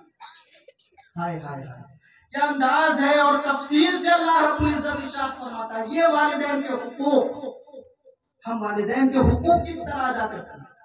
اللہ کے رسول صلی اللہ علیہ وسلم کی بارگاہ کرم میں صحابہ کرام رضوان اللہ تعالی علیہم اجمعین بیٹھے ہوئے ہیں، جمع غفیر لگا ہوا ہے، صحابہ کرام بیٹھے ہوئے ہیں، ایک صحابی درمیان سے کھڑے ہوتے ہیں اور عرض کرتے ہیں یا رسول اللہ صلی اللہ علیہ وسلم میرے حسن سلوک کا سب سے زیادہ مستحق، سب سے زیادہ حقدار کون ہے؟ اللہ کے رسول صلی اللہ علیہ وسلم ارشاد فرماتے ہیں اموں کا تیری ماں۔ پھر صحابی رسول عرض کرتے ہیں یا رسول اللہ میرے حسن سلوک کا سب سے زیادہ حقدار کون ہے؟ دوسری مرتبہ عرض کرتے ہیں، اللہ کے رسول ارشاد فرماتے ہیں اموں کا تیری ماں ہے۔ تیسری مرتبہ پھر اللہ کے رسول صلی اللہ علیہ وسلم سے وہ صحابی عرض کرتے ہیں یا رسول اللہ میرے حسن سلوک کا سب سے زیادہ حقدار کون ہے یا رسول اللہ؟ اللہ کے رسول فرماتے ہیں اموں کا تیری ماں ہے۔ سبحان اللہ۔ تین مرتبہ اللہ کے رسول ارشاد فرماتے ہیں اموں کا۔ چوتھی مرتبہ صحابی رسول عرض کرتے ہیں یا رسول اللہ میرے حسن سلوک کا سب سے زیادہ حقدار کون ہے؟ اللہ کے رسول ارشاد فرماتے ہیں ابو کا تیرے باپ، تیرے والد محترم۔ اور چوتھے مرتبے میں والد محترم کا ذکر فرمایا، یعنی انسان کے سب سے زیادہ حسن سلوک کا کوئی حقدار ہے تو اس کی ماں ہے، اس کی ماں ہے۔ یہی وجہ ہے کہ اللہ رب العزت نے کہا کہ جب وہ بڑھاپے کی عمر کو پہنچے تو ان میں سے کوئی ایک پہنچے، ماں پہنچے یا باپ پہنچے تو ان کی بات پر رکو مت کرنا، کیونکہ جب بڑھاپے کا لمحہ آتا ہے نا تو عقل معروف ہو جاتی ہے۔ کبھی کبھی ایسی باتیں بھی زبان سے والدین کی نکل جاتی ہے جو صحیح نہیں ہوتی۔ ممکن ہے کہ بچے کو برا لگ جائے، تکلیف ہو جائے، مگر ایسے لمحے بھی اللہ کے رسول صلی اللہ علیہ وسلم سے اللہ رب العزت ارشاد فرماتا ہے اے میرے محبوب فرما دو ان لوگوں سے ایسے لمحے بھی والدین کے ساتھ اس میں سلوک کرنا ہے اور ان کی بات پر اف بھی نہیں کہنا ہے، اور ان سے بات کرنا ہے تو نہایت شائستگی سے کرنا ہے، نہایت شائستگی سے ان سے بات کرنا ہے، اور یہی نہیں کرنا ہے اپنے بازو کو ان کے لیے بچھائے رکھنا۔ یہ ہے والدین کا، والدین کے ساتھ حسن سلوک کرنا، والدین کے حقوق یہ ہیں میرے بھائی۔ اللہ کے رسول صلی اللہ علیہ وسلم کی بارگاہ کرم میں ایک صحابی رسول آتے ہیں اور کہتے ہیں یا رسول اللہ صلی اللہ علیہ وسلم آقا میں نے اپنی والدہ کو، بوڑھی والدہ کو، ضعیفہ ہیں، میں نے ان کو اپنے کاندھے پر بٹھا کر کے حج کرایا، طواف کرایا، صفا و مروہ کی سعی کی، یا رسول اللہ صلی اللہ علیہ وسلم مقدس مقامات کی زیارت کرائی، کیا یا رسول اللہ میں نے اپنی ماں کے دودھ کا بدلہ دے دیا؟ یہ سوال کرنا تھا میرے آقا کائنات صلی اللہ علیہ وسلم ارشاد فرماتے ہیں اے میرے صحابی یہ تو نے کیا کہہ دیا؟ تو نے اپنے ماں کے اس وقت جو پیٹ میں پیدائش کے وقت جو درد اٹھتا ہے اس ایک درد کا بدلہ تو نے نہیں دیا تو ساری زندگی کے احسان کی بات کرتا ہے۔ یہ ہے والدین۔ اسی طرح اللہ کے رسول کی بارگاہ میں ایک صحابی رسول آتے ہیں، کہتے ہیں یا رسول اللہ میں جہاد کے لیے جانا چاہتا ہوں۔ اللہ کے رسول فرماتے ہیں کیا تمہارے گھر پہ کوئی ہے؟ وہ فرماتے ہیں ہاں میرے گھر پہ میری بوڑھی ماں ہے۔ تو اللہ کے رسول صلی اللہ علیہ وسلم ارشاد فرماتے ہیں جاؤ ان کی خدمت کرو، اللہ سبحانہ و تعالیٰ تجھے جہاد کا ثواب دے۔ اسی طرح ایک صحابی رسول آتے ہیں، کہتے ہیں یا رسول اللہ میں حج کے لیے جانا چاہتا ہوں۔ اللہ کے رسول کہتے ہیں کہ تیرے گھر پہ تیری بڑی ماں ہے، تو جا کر اس کی خدمت کر، تجھے اللہ حج کا ثواب دے۔ حاضرین محترم یاد رکھیے اس دنیا میں کتنا ہی بڑا نیک آدمی ہو جائے، کتنا ہی بڑا قطب ہو جائے، کتنا بھی بڑا غوث ہو جائے، لیکن وہ صحابی کے درجے پر نہیں پہنچ سکتا۔ جب صحابہ کرام کا عالم یہ ہے کہ جب وہ کہتے ہیں یا رسول اللہ ہم نے کیا اپنی ماں کے احسان کا بدلہ چکا دیا، تو اللہ کے رسول فرماتے ہیں کہ نہیں، تو نے اپنے ماں کے احسان کا بدلہ نہیں چکایا۔ ایک صحابی رسول کا واقعہ تو یہ ہے کہ وہ جاگنی کے عالم میں تھے، ان کے اوپر آخری وقت تھا، نہ روح نکل رہی ہے، نہ آرام ہی ریلیکس افاقہ ہو رہا ہے، بڑی بے چینی کے عالم میں تھے، پریشان تھے، روح بھی نہیں نکل رہی ہے اور افاقہ بھی نہیں ہو رہا ہے، اس پریشانی کے عالم میں تھے۔ صحابی رسول جب اس پریشانی کے عالم میں تھے تو دوسرے صحابی اللہ کے رسول کی بارگاہ میں آتے ہیں اور عرض کرتے ہیں یا رسول اللہ وہ فلاں صحابی اس پریشانی میں مبتلا ہے، چلیے صحابی اللہ کے رسول صلی اللہ علیہ وسلم تشریف لے جاتے ہیں، اور جب تشریف لے جاتے ہیں اللہ کے رسول صلی اللہ علیہ وسلم تو اللہ کے رسول سمجھ جاتے ہیں کہ معاملہ کیا ہے۔ اللہ کے رسول کہتے ہیں کیا اس کی ماں زندہ ہے؟ تو لوگوں نے کہا اس کی ماں زندہ ہے۔ اللہ کے رسول فرماتے ہیں کہ اس کو بلایا جائے۔ جب وہ صحابی رسول کی والدہ تشریف لاتی ہیں تو اللہ کے رسول ارشاد فرماتے ہیں کہ تو اپنے بیٹے کو معاف کر۔ اللہ کے رسول جب یہ ارشاد فرماتے ہیں تو وہ والدہ ان کا دل بڑا دکھا ہوا ہوتا ہے، وہ کہتی ہیں اے اللہ کے رسول یقیناً میرا بیٹا بڑا زاہد ہے، بڑا عبادت گزار ہے، بہت اچھا ہے یا رسول اللہ، مگر میرے دل کو جو صدمہ ہوا ہے یا رسول اللہ میں اس کو معاف نہیں کروں۔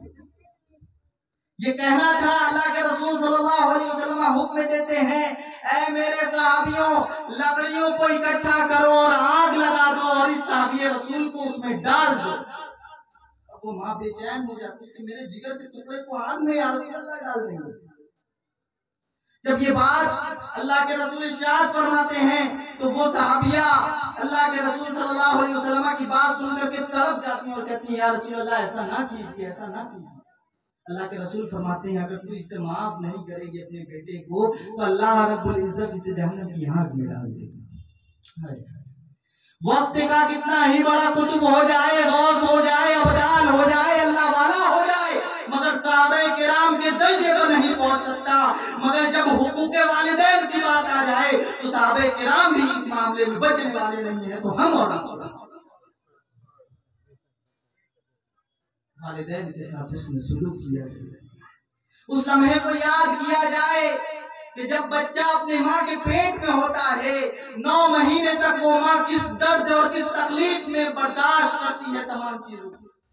ایک پتڑی ایک اسٹون ہمارے گردوں میں ہماری کڈنی میں ہو جائے یا ہمارے پیٹ کی تھیلی میں ہو جائے تڑپتے رہتے ہیں۔ 10 mm 15 mm کی اگر ہو جائے بڑی پریشانی، اچھلتے رہتے ہیں۔ مگر وہ ماں جو اپنے جگر کے ٹکڑے کو 9 مہینے تک اپنے جسم میں رکھتی ہے، اپنے پیٹ میں رکھتی ہے، 9 مہینے تک کتنی تکلیفیں برداشت کی ہوگی وہ ماں، اس کا اندازہ ہم لگا سکتے ہیں؟ نہیں لگا سکتے ہیں، اس لیے کہ اس ماں کے سامنے وہ سنہرا دن ہوتا ہے کہ جب میرا بچہ پیدا ہوگا وہ گلے گلزار ہوگا، وہ پھول ہوگا، اس کو دیکھ کر کے مجھے میری آنکھوں کو ٹھنڈک ملے گی۔ وہ ماں اس نتیجے کو دیکھ کر کے تمام چیزوں کو برداشت کرتی ہے، تمام پریشانیوں کو برداشت کرتی ہے۔ لیکن ہم اپنے والدین کے ساتھ کس طرح حسن سلوک کرتے ہیں؟ اللہ رب العالمین نے کس طرح حکم دیا کہ اپنے بازوؤں کو بچھا دو اپنے والدین کے آگے، تمہارے والدین اس پہ سے چل کر آتے رہے جاتے رہے، مگر ہم اپنی ماں سے کس طرح بات کرتے ہیں، اپنے باپ سے کس طرح بات کرتے ہیں؟ والد محترم کا مقام و مرتبہ بھی بڑا بلند ہے۔ جب بچے پر شفقت و رحمت ماں تو پہلے سے ہی کرتی ہے جب اس کے پیٹ میں بچہ ہوتا ہے، لیکن باپ کب سے کرتا ہے؟ جب بچہ پیدا ہو جاتا ہے، اس وقت سے باپ کے احسانات شروع ہو جاتے ہیں۔ ساری زندگی کھپا دیتا ہے باپ، خود کپڑا نہیں پہنتا، اپنے بچوں کو پہنتا ہے، مگر اس باپ سے جب بچے بڑے ہو جاتے ہیں، جوان ہو جاتے ہیں، بیویاں آ جاتی ہیں، لہجہ کتنا بدل جاتا ہے، کتنے کٹھور ہو جاتے ہیں وہ بچے جو اپنے باپ سے اس طرز پر اس لہجے میں بات کرتے ہیں، اپنی ماں سے اس خراب لہجے میں بات کرتے ہیں۔ میرے بھائی ہم اپنی آخرت کو برباد کر رہے ہیں۔ اللہ پاک فرماتا ہے کہ ایمان والے کامیاب ہوں گے اور عمل والے کامیاب ہوں گے۔ عمل والے وہ کامیاب ہوں گے جو اللہ کے حقوق کو پورا کرنے کے بعد بندوں میں سب سے پہلے اپنے والدین کے حقوق کو جب تک پورا نہیں کریں گے وہ کامیاب نہیں ہو سکتے۔ وَبِالْوَالِدَيْنِ احسانا، والدین کے ساتھ حسن سلوک کیا جائے، والدین کے ساتھ اچھا برتاؤ کیا جائے، ان سے محبت بھرے انداز میں بات کی جائے۔ ایک بات یہ بھی یاد رکھیے کہ اللہ کے رسول نے فتنے کے دور کا جب ذکر فرمایا ہے، چاروں طرف سے جب فتنہ ہی فتنہ ہوگا، لوگ پریشان ہوں گے، اس کی ایک وجہ یہ ہے کہ لوگ اپنی بیویوں کی تو سنیں گے مگر اپنے والدین کی نہیں سنیں گے۔ ایک وجہ یہ بھی ہے، اگر آج ہم پریشان ہیں تو وجہ یہ ہے کہ ہم اپنے والدین کے ساتھ اس میں سلوک نہیں کرتے۔ حاضرین محترم، اس طرح سے اللہ رب العزت نے قرآن مقدس میں والدین کے حقوق کے بعد بیوی بچوں کا بھی ذکر فرماتا ہے، رشتہ داروں کا بھی ذکر فرماتا ہے، پڑوسیوں کا بھی ذکر فرماتا ہے، تمام لوگوں کا ذکر فرماتا ہے، مسکین، یتیم، فقیر، سب کا ذکر فرماتا ہے کہ ان کے ساتھ اچھا سلوک کیا جائے، نیکی کا برتاؤ کیا جائے۔ اب آج کے دور میں میاں بیوی کا ایک رشتہ بہت اہم رشتہ ہے، بہت اٹوٹ رشتہ ہے۔ میاں بیوی کا جو رشتہ ہے نا میرے بھائی، ایک واحد ایسا رشتہ ہے جس کے متعلق قرآن مقدس میں اللہ رب العزت نے ارشاد فرمایا وَأَزْوَاجًا لِتَسْكُنُوا عَلَيْهَا، کہ میاں کو بیوی کے پاس اور بیوی کو میاں کے پاس ہی سکون ملے گا۔ قرآن میں اللہ رب العزت نے ایک جگہ ارشاد فرمایا کہ تمہیں دنیا میں کہیں سکون نہیں ملے گا، اللہ کے ذکر میں ملے گا، اللہ کے ذکر میں ملے گا۔ اس کے بعد سکون کی بات اللہ رب العزت نے جہاں دوسرے مقام پر ذکر فرمایا ہے تو وہ میاں کو بیوی کے پاس اور بیوی کو میاں کے پاس بیان فرمایا ہے کہ سکون وہاں ملے گا۔ ہمارے یہاں کا معمول کیا ہے؟ ہم غور کرتے ہیں، دن بھر لوگ کسب معاش میں مبتلا رہتے ہیں، کماتے ہیں، محنت کرتے ہیں، رات ہوتی ہے، جب بیوی کو ٹائم دینا ہے، بچوں کو ٹائم دینا ہے، ان کے ساتھ بیٹھ کر ہنسنا ہے، بولنا ہے، تو ایسے لمحے میں چبوتروں کی زینت بنتے ہیں، چائے کے ہوٹلوں میں بیٹھ جاتے ہیں، روڈ پر بیٹھ جاتے ہیں 11 بجے تک رات کو، اور پھر آتے ہیں سو جاتے ہیں۔ یہ حقوق آپ نہیں پورا کرتے، اور آپ لاکھ اپنے دوستوں کے ساتھ بیٹھ کر کے گپ شپ لگا لیجئے، کنورسیشن کر لیجئے، جو چاہے کر لے، مگر سکون نہیں ملے گا۔ اللہ نے فرمایا سکون ملے گا تو وائف کو ہسبینڈ کے پاس ملے گا، ہسبینڈ کو وائف کے پاس ملے گا۔ یہ وہ رشتہ ہے، اس کو سمجھنے کی ضرورت ہے۔ ہمارے مرد حضرات، ہمارے بھائی، ضرورت ہی سمجھنے کی ہے کہ اپنے بیوی بچوں کو ٹائم دیجئے۔ آج معاملات اتنے خراب ہو رہے ہیں، اسی وجہ سے ہو رہے ہیں کہ ہم اپنے بیوی بچوں کو ٹائم نہیں دیتے۔ وقت ہمارے پاس سب کے لیے ہے، دنیا کے ہر شخص کے لیے ہے، فضولیات کے لیے بڑے وقت ہیں، مگر نہیں وقت ہے تو اپنی بیوی کے لیے۔ اب جب ان سے پوچھا جاتا ہے بھائی آپ کیوں نہیں بیٹھتے، تو بڑا اچھا جواب دیتے ہیں، میاں کیا جایا جائے بیویوں کے پاس، ان کا تو الگ ہی رونا پیٹنا مچا رہتا ہے۔ کبھی یہ بات، کبھی وہ بات کہ دیورانی نے اتنا کام کر لیا، جیٹھانی نے اتنا کر لیا، ہم نے اتنا کیا۔ دنیا ان کی بکواس سننے سے اچھا ہے کہ غریب کی زینت بن جایا جائے۔ خواتین کو بھی غور کرنے کی ضرورت ہے کہ شوہر کو سکون پہنچایا جائے، ان سے باتیں کی جائیں، ان کا خیر خیریت احوال پوچھے جائیں، اور شوہر پر بھی یہ ذمہ داری عائد ہوتی ہے کہ کبھی بیویوں کے ہاتھ سے بنے ہوئے کھانے کی تعریف کر دی جائے۔ دن رات شکوے کرنا یہ شیوا نہیں ہونا چاہیے مسلمانوں کا۔ جب اس طرح گزاریں گے تب معاملہ بنے گا، لہذا ایک دوسرے کے ساتھ رہیں گے سکون ملے گا، ورنہ پھر مسئلہ بڑھ جائے گا۔ لہذا ایک دوسرے کو حقوق کو سمجھیے، اللہ رب العزت نے جو بیان فرمائے اس پر عمل کیجیے، اور والدین کے ساتھ اس میں سلوک کیجیے، اس میں بیلنس کیجیے۔ ایک طرف بیوی کے بھی حقوق پورے کیجیے، دوسری طرف والدین کے حقوق کو بھی پورے کیجیے۔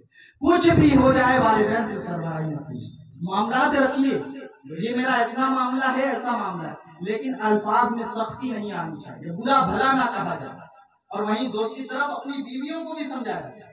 اب میں خواتینوں حضرات سے بھی چند باتیں کہنا چاہتا ہوں کہ آپ کو یہ گلا شکوہ ہوتا ہے کہ ہم نے اتنا کام کر دیا، اتنا کام کر دیا۔ اگر آپ اپنی نیت کو اچھا کر کے ڈھیر کام کریں گے، اللہ تبارک و تعالیٰ ڈبل ٹیبل آپ کو ثواب دے گا۔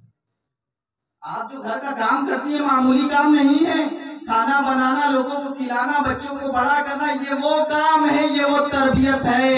اللہ تبارک و تعالیٰ یہی وجہ ہے کہ ماؤں کے قدموں کے نیچے جنت رکھتا ہے، الجنت تحت اقدام امہاتکم، جنت ماؤں کے قدموں کے نیچے رکھ دیا، یہی وجہ ہے۔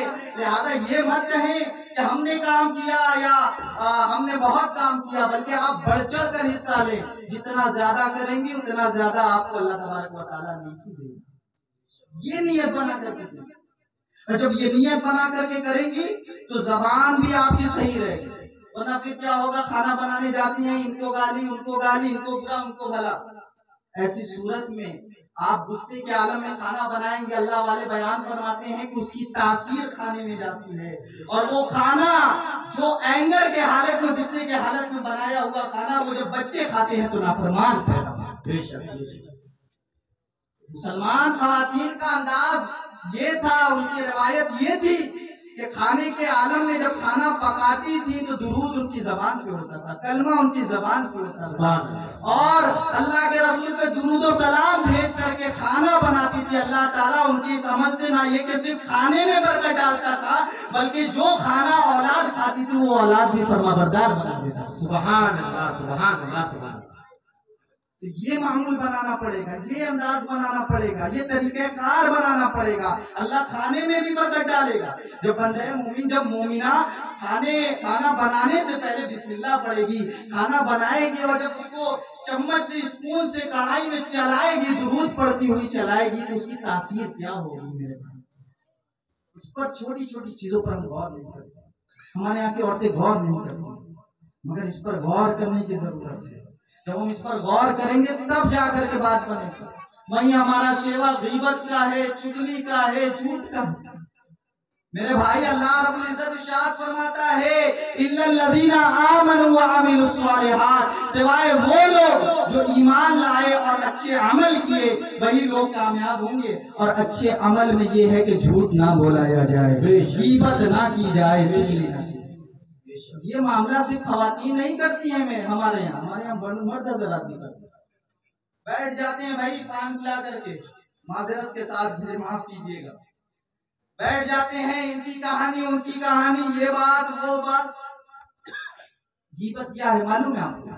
اللہ کے رسول صلی اللہ علیہ وسلم کی بارگاہ کرم میں صحابہ کرام بیٹھے ہوئے، اللہ کے رسول صلی اللہ علیہ وسلم سے پوچھتے ہیں، یا رسول اللہ ما الغیبہ، غیبت کیا ہے یا رسول اللہ صلی اللہ علیہ وسلم؟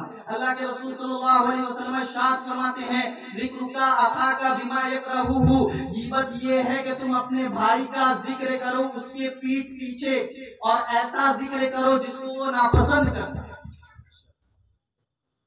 تو جو چیز تمہارا بھائی ناپسند کرتا ہے، وہ بات اس کی پیٹھ کے پیچھے اگر تم بولو گے تو یہ ہوئی غیبت۔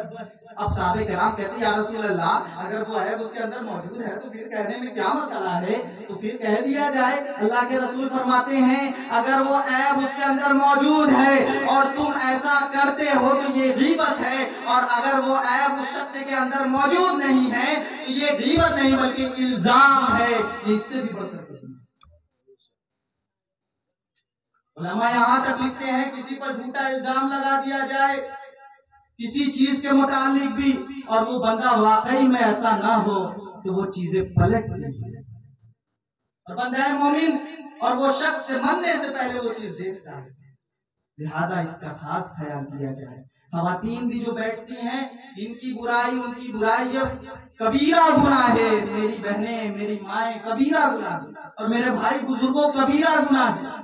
غیبت کرنا کبیرہ گناہ ہے، چگلی کرنا، ایک دوسرے کو آپس میں لڑانا، یہ کبیرہ گناہ ہے، جس کو ہم اگنور کرتے ہیں۔ روزمرہ کی لائف میں، ڈیلی روٹین میں ہمارا جس طرح کھانا ضروری ہے، اسی طرح غیبت اور جھوٹ بولنا ضروری ہے۔ بے شک۔ اب دیکھ لیجیے، غیبت، چگلی، اسی طرح جھوٹ بھی ہم بولتے ہیں۔ اللہ رب العزت ارشاد فرماتا ہے، وَيْلٌ لِّلْمُكَذِّبِينَ، اور جھوٹوں کے لیے ویل ہے۔ ویل کیا ہے؟ جہنم کی ایک وادی ہے جس سے جہنم بھی پناہ مانگتی ہے۔ اس وادی میں اللہ رب العزت جھوٹوں کو ڈال دے، جھوٹ بولنے والوں کو ڈال دے۔ ہم کتنا جھوٹ بولتے ہیں، کتنا جھوٹ بولتے ہیں۔ حاضرین محترم، جھوٹ نہ بولیں۔ جھوٹ معلوم ہے کتنے مقام پر جائز ہے؟ تین ایسے لمحے ہوتے ہیں جس جگہ جھوٹ تھوڑا بہت بولا جا سکتا ہے، وہ بھی سن لیجیے۔ ایک وہ جب میدان جنگ میں ہو، دشمن آمنے سامنے ہو تو اس کو دھوکہ دینے کے لیے جھوٹ بول سکتے ہیں۔ دوسرا یہ کہ میاں بیوی کے درمیان کچھ معاملات ہو گئے ہیں، کچھ رنجشیں ہو گئی ہیں، تو اس رنجشوں کو دور کرنے کے لیے میاں بیوی سے تھوڑا بہت جھوٹ بول دیا جائے کہ آپ کی بیوی تعریف کر رہی تھی، آپ کا شوہر آپ کے متعلق تعریف کر رہا ہے، اس کا ایسا ارادہ کرنا ہے۔ وہیں تیسری جگہ جہاں تھوڑا بہت جھوٹ بولا جا سکتا ہے، علماء بیان فرماتے ہیں وہ یہ ہے کہ مسلمان کے درمیان جب جھگڑا ہو جائے، لڑائی ہو جائے، رنجشیں آ جائیں، ایسی صورت میں ایک مسلمان بھائی سے دوسرے مسلمان کی تعریف کر دی جائے گرچہ وہ نہ کی ہو، اور دوسرے مسلمان سے اس بھائی کی تعریف کر دی جائے گرچہ نہ کی گئی ہو، تو ایسی صورت میں یہ جھوٹ بولنا جائز ہے۔ مگر ہمارے معاملات یہ ہیں کہ ہم لڑانے کے لیے جھوٹ بولتے ہیں، لڑانے کے لیے جھوٹ بولتے ہیں، لیکن سر اجازت یہ دی گئی کہ جھوٹ آپ اس وقت بول سکتے ہیں ملانے کے لیے، محبت سے ملانے کے لیے۔ یہ طریقہ کار مسلمانوں کا ہے، یہ اسلام ہے جس کو ہم فراموش کیے بیٹھے ہیں اور اپنے وقت کو برباد کر رہے ہیں۔ اللہ رب العزت ارشاد فرماتا ہے کہ وہ لوگ سراسر نقصان میں ہیں، سراسر گھاٹے میں ہیں۔ ان الانسان لفی خسر، بے شک انسان گھاٹے میں ہے، نقصان میں ہے، جن لوگوں نے اس طرح سے زندگی کو گزارا۔ بے شک تو یہ اخلاق کے زمرے میں مسکین کا، یتیم کا، غریب کے سب کے حقوق ادا کیے جائیں، پڑوسیوں کے حقوق ادا کیے جائیں۔ آپ خود کھائیں پڑوسی بھوکا رہے، یہ نہیں ہونا چاہیے۔ تو یہ اعمال میں ہے، اور اعمال میں ایک تو عبادت پہلی قسم جو اللہ کے ساتھ خاص ہے، دوسرا اخلاق ہے جو حقوق سارے سب کے پورے کرنا ہے، اور تیسرا جو ہے بندے کے ساتھ خاص ہے وہ معاملات ہے۔ معاملات کیا ہے؟ جس میں قانونی حیثیت، قانونی چیزیں شامل ہوتی ہیں۔ مثلا ہم کسی کے ساتھ تجارت کرتے ہیں، بزنس کرتے ہیں، تو اس معاملات بھی ایک عمل ہے۔ کسب معاش کرتے ہیں، کسی سے ساڑی لیتے ہیں، کسی سے دھاگا خریدتے ہیں، بیچتے ہیں، تو یہ کیا ہے؟ معاملات ہے۔ یہ معاملات میں قانونی جو اسلام میں جو قانون بنایا گیا اس کو فالو کیا جائے۔ اب اس میں یہ ہمارے اعمال کیا ہیں؟ ہمارے اعمال یہ ہیں کہ ہم جس کا لے لیا تو کبھی نہ دیا، لے کر بیٹھ جاتے ہیں۔ کاریگر ہے تو اس کو دوڑاتے رہتے ہیں، 10 دن بعد آنا، ہفتے بھر بعد آنا، مہینے بھر بعد آنا۔ اب چیک دے دیتے ہیں تو چیک واپسی رہتی ہے، اکاؤنٹ میں پیسہ ہی نہیں ہے، ان کو دوڑاتے رہتے ہیں۔ جھوٹ پر جھوٹ بولتے ہیں، تجارت میں ہر روز جھوٹ بولتے ہیں۔ اللہ کے رسول صلی اللہ علیہ وسلم ارشاد فرماتے ہیں آیت المنافق ثلاث، منافق کی 3 علامت ہے، اذا حدث کذب واذا وعد اخلف واذا تمن خانا۔ جب وہ بات کرتا ہے، گفتگو کرتا ہے تو جھوٹ بولتا ہے، جب وہ وعدہ کرتا ہے تو وعدہ خلافی کرتا ہے، جب اس کے پاس امانت رکھی جاتی ہے تو امانت میں خیانت کرتا ہے۔ یہ تینوں چیزیں منافقوں کی علامت ہے، اور یہ تینوں باتیں مسلمانوں میں بدقسمتی سے آتی ہیں۔ ہم ہر روز کاروبار میں جھوٹ بھی بولتے ہیں، وعدہ کرتے ہیں کہ فلاں دن دیں گے تو وعدہ خلافی بھی کرتے ہیں، امانت رکھ لیتے ہیں تو دینے کا نام نہیں لیتے ہیں۔ وہ گرچہ آپ کے گھر پہ دوڑتا رہے کہ میری امانت دے دو میرے بھائی، مگر ہم اس کو تڑپاتے رہتے، نہیں دیتے۔ اپنا مال ہے، اس مال کو اپنا مال سمجھتے ہیں۔ تو یہ منافقوں کی آئیڈینٹی ہے، یہ اعمال منافقوں کی آئیڈینٹی ہے میرے بھائی۔ یہ مسلمان اپنا چکا ہے۔ ہم جھوٹ بھی بولتے ہیں، ہم قصب معاش میں وعدہ خلافی بھی کرتے ہیں، پرومس کو بھی توڑتے ہیں، اور امانت میں خیانت کرتے ہیں۔ لہذا اعمال کو اچھا کرنا ہے۔ اعمال یہ ہے کہ اللہ کی عبادت کی جائے، عبادت کے معاملات میں روزہ رکھا جائے، نماز پڑھی جائے، زکوٰۃ دیا جائے، حج کیا جائے اگر وہاں تک جانے کی استطاعت ہو۔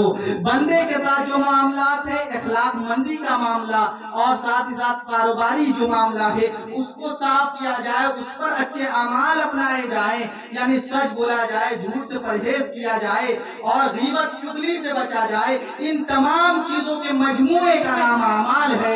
اللہ رب العزت ارشاد فرماتا ہے وَالْعَصْرِ إِنَّ الْإِنسَانَ لَفِي خُسْرٍ، قسم ہے زمانے کی، وقت کی، کہ انسان سراسر نقصان میں ہے، گھاٹے میں ہے، سوائے ان لوگوں کے جو ایمان لائے، جن لوگوں نے اچھے عمل کیے، وَتَوَاصَوْا بِالْحَقِّ، جنہوں نے حق کی وصیت کی اور جنہوں نے صبر کی وصیت کی۔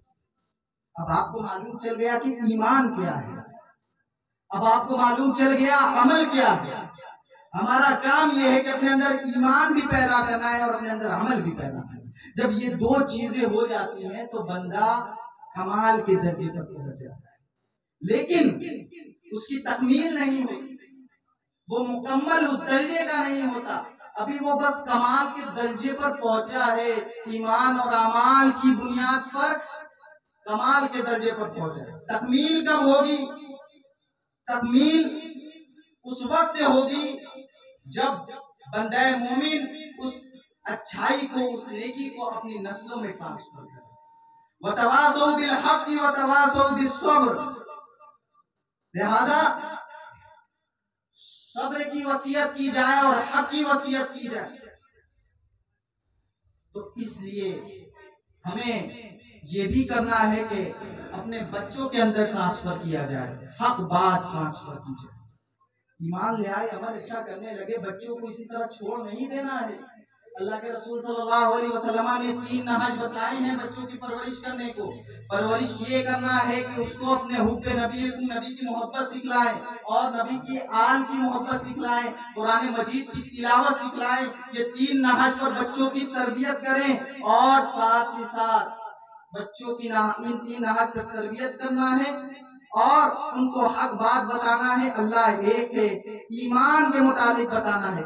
آج ہمارے یہاں کا جو ایک معاملہ ہے، بچیاں بھاگ رہی ہیں، دین چھوڑ رہی ہیں، حق چھوڑ رہی ہیں. اس کی وجہ کیا ہے؟ ہم نے اپنے بچوں کی پرورش نہیں کی.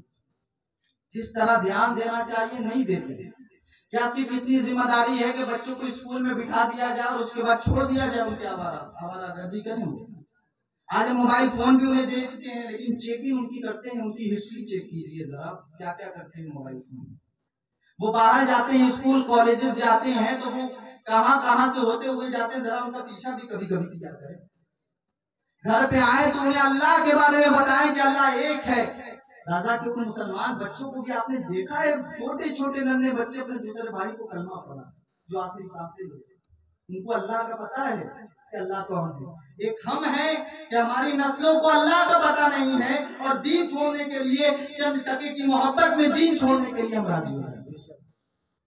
یہ ہماری اپنی ذمہ داری تھی تربیت کرنے کی، نرچرنگ کرنے کی. اس ذمہ داری کو ہم نے پورا نہیں کیا. اللہ فرماتا ہے سارے انسان خسارے میں ہیں، وہی لوگ کامیاب ہیں جو ایمان لاتے ہیں، ایمان لانے کے بعد اچھے عمل کرتے ہیں اور اچھے عمل کرنے کے بعد ان تمام اچھائیوں کو اپنی نسلوں میں ٹرانسفر کرتے ہیں. ان کو سکھاتے ہیں، بتاتے ہیں کس طرح سے چلا جائے، کس طرح سے باتیں کی جائے، تمام چیزیں سکھاتے ہیں. یہ سکھانا ہی وَتَوَاصَوْا بِالْحَقِّ، حق کی وصیت کرنا ہے. اور اسی طرح اللہ رب العزت ارشاد فرماتا ہے کہ صبر کی وصیت کی جائے. ایک روایت مجھے یاد آ رہی ہے کہ جب کل میدان محشر قائم ہوگی، اللہ کے حضور ایسا ایک شخص پیش کیا جائے گا جو بڑا عبادت گزار ہوگا، بڑا نیکی کرنے والا ہوگا، راتوں کو تہجد پڑھنے والا ہوگا. اللہ کے حضور پیش کیا جائے گا، اللہ تبارک و تعالی اسے جہنم میں ڈال دے گا. تو پوچھا جائے گا کہ اسے جہنم میں کیوں ڈالا گیا؟ تو جواب یہ دیا جائے گا کہ اس نے اپنے بچوں کو، اپنے بیویوں کو اللہ کے قریب نہیں کیا، اللہ والا نہیں بنایا. اس نے اپنے بچوں کو، اپنی بیویوں کو صراط مستقیم پر نہیں چلایا. خود تو نیک کام کرتا تھا مگر ان کو سمجھاتا نہیں تھا. تو ہوا یہ کہ اس کی نیکی ان کو دی گئی. ان لوگوں نے کہا کہ ہمیں تو بتایا ہی نہیں گیا، ہمیں تو سکھایا ہی نہیں گیا، ہمارے شوہر نے یا ہمارے والد محترم نے تو مجھے بتایا ہی نہیں، لہذا میں تو جانتا ہی نہیں تھا. اس کی نیکی اس کو دے دی جائے گی. اور اس کے بعد کیا ہوگا؟ ان لوگوں کے گناہ اس شخص کو، اس والد کو دے دیا جائے گا اور اس کو جہنم میں ڈال دیا جائے گا. ذمہ داری ختم نہیں ہوتی. ذمہ داری یہ ہے کہ ایمان لانے کے بعد اچھے عمل کیے جائیں، اچھے عمل کرنے کے بعد اپنے بچوں کو، اپنی سوسائٹی کو اچھی سوسائٹی بنایا جائے، نیکوکار بنایا جائے، بچوں کی صحیح تربیت کی جائے، پرورش کی جائے. خاص طور پہ میں خواتینوں حضرات سے یہ بات کہنا چاہتا ہوں کہ اپنے بچوں کی خاص طور پہ پرورش کیجئے، کیونکہ آپ پہلا مدرسہ ہے اور پہلا اسکول ہے بچوں. بے شک بے شک. آپ کی گود میں بچہ پلتا ہے، بڑھتا ہے. موبائل فون میں کیا کر رہا ہے ذرا اس پر بھی غور کیا کیجئے، کس سے باتیں کر رہا ہے اس پر بھی غور کیا کیجئے، اسکول کالجز میں جا رہا ہے تو کیا کرتا ہے اس پر بھی غور کیا کیجئے. یہ تمام چیزیں ہیں جو تواصو بالحق کے زمرے میں آتے ہیں کہ حق کی وصیت کرتے رہو، حق کی تاکید کرتے رہو. لفظ کیا استعمال کیا گیا؟ اللہ رب العزت نے ارشاد فرمایا تواصو، وصیت کا لفظ ارشاد فرمایا. اور آپ کو معلوم ہے کہ وصیت کتنی اہم چیز ہے. جب بندہ مومن مرنے لگتا ہے اس وقت جو وصیت کرتا ہے تو اس وصیت کو لوگ کس طرح پورا کرتے ہیں اور وصیت کو پورا کرنے کا کیا بتایا گیا ہے کہ اس کی وصیت پہلے پوری کی جائے گی. تو سوچئے اللہ رب العزت العزت نے اسی لفظ کا انتخاب فرمایا کہ تواصوا بالحق، وہ اچھائی، وہ حق، وہ خدا کی باتیں، رسول کی باتیں اپنے بچوں کے اندر تلقین کرتے رہو، بتاتے رہو، تاکید کرتے رہو۔ بتائے گا تو وہ شخص جو خود کرے گا نا۔ ہمارے اپنے اعمال کیسے ہیں؟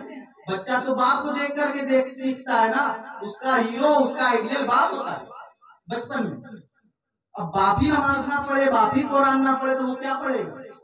باپ ریل چلا رہا ہے، گانا دیکھ رہا ہے، یہ کر رہا ہے، وہ کر رہا ہے، تو وہی کرے گا نا۔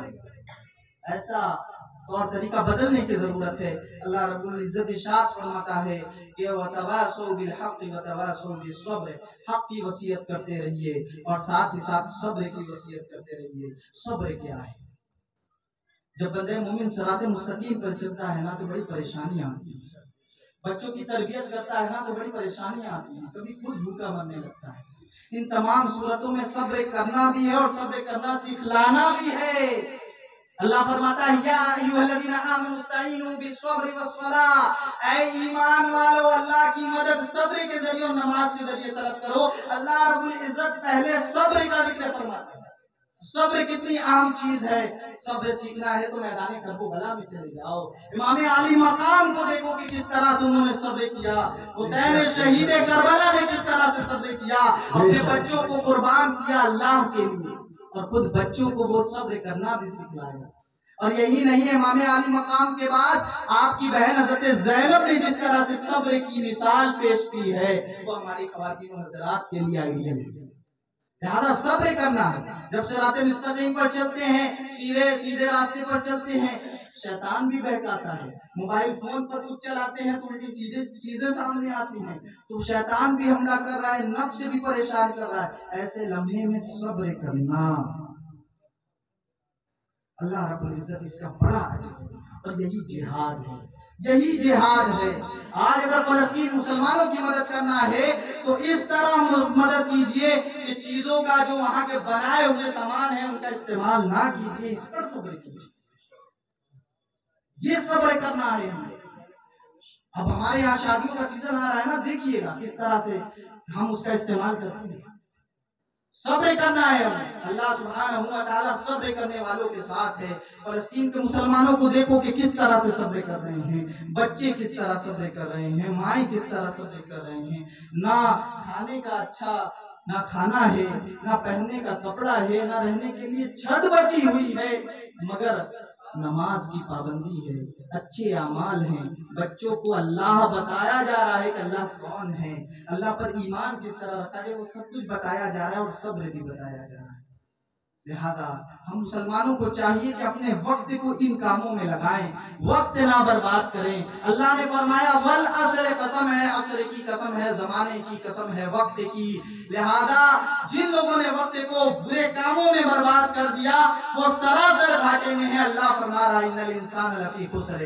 اور جن لوگوں نے ایمان کو قبول کیا، اچھے عمل کیے اور حق بات ٹرانسفر کرتے رہیں، تاکید کرتے رہیں اور وصیت کرتے رہیں، صبر کی وصیت کرتے رہیں، یہی لوگ کامیاب ہیں، یہی لوگ کامیاب ہیں۔ اپنے وقت کو برباد نہ کیجیے مسلمانوں۔ اللہ کے رسول صلی اللہ علیہ وسلم نے ارشاد فرمایا ہے کہ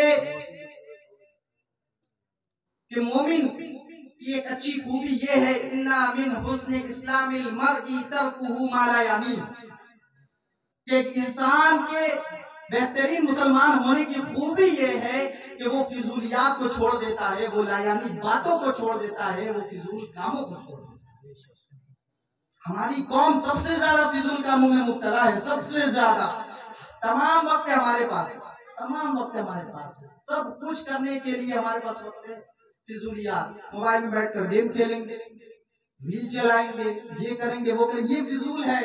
اللہ کے رسول فرماتے ہیں بہترین مسلمان کی خوبی یہ ہے کہ وہ فضولیات میں نہیں لگتا، بلکہ اس کا ہر دن پچھلے دن سے اچھا ہوتا ہے، کچھ اچیو کرتا ہے، کچھ حاصل کرتا ہے۔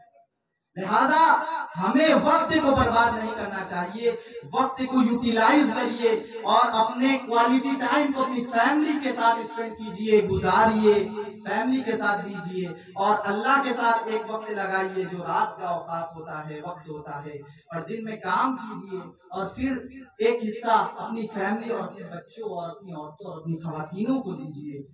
یہی اسلام کا درس ہے۔ لہذا ہمیں وقت کو سمجھنے کی ضرورت ہے۔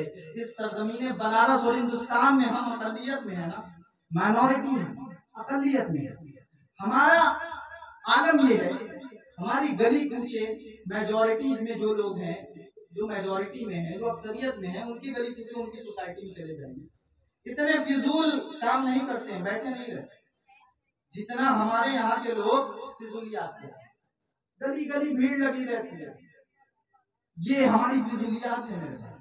ان فضول کاموں سے بچیے، ان فضول کاموں سے بچنا ہی دین پر چلنا ہے، ان فضول کاموں سے بچنا ہی رسول کی سنت پر عمل کرنا ہے۔